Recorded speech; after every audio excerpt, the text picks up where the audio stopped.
The fact that there was a leakage, to me, is a clear testimony, confirmation, and vindication of the position the National Assembly took initially.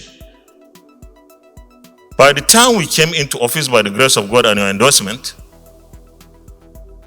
the Speaker and I found it necessary to go around this complex, and we found out dilapidation and degradation. In fact, anyone who sees what we have here knows that this place is overdue for rehabilitation. It's even worse downstairs.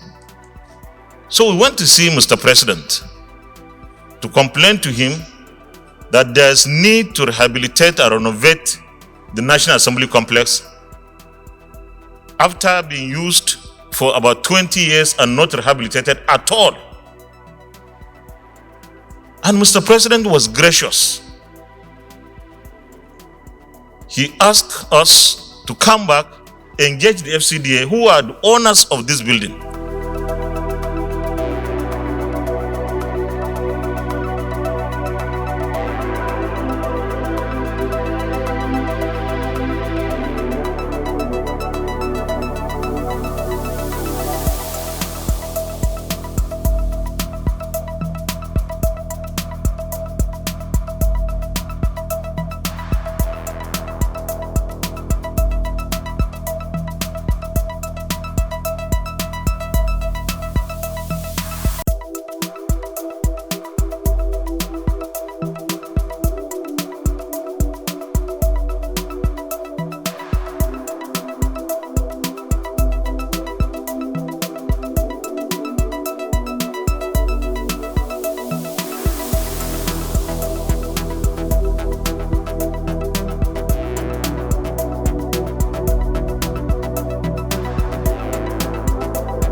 The management, the technical side of this National Assembly, and some contractors, maybe Julius Berger and others, to come up with what we need to rehabilitate here and the costing.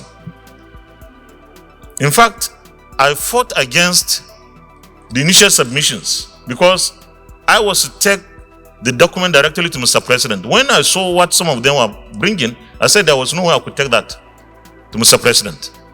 Go and rework it. They continued to rework until they came down to that 7 billion. And I took that to Mr. President. Mr. President immediately called the late Chief of Staff of blessed memory, Mala Bakiari. He said, go and look for money to rehabilitate the National Assembly complex. Myself, the Speaker, the late Chief of Staff, and the Minister of Finance, Haji Zainab Ahmed, met, and the meeting was to go and look for money to rehabilitate this complex.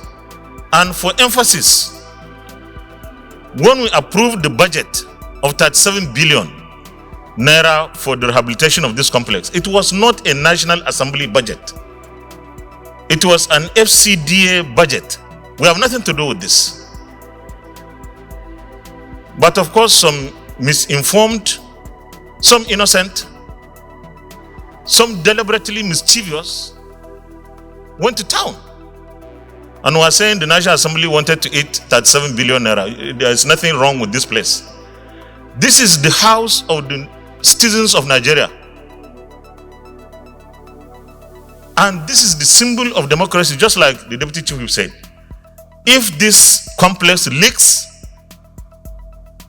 the interpretation is we are not holding our democracy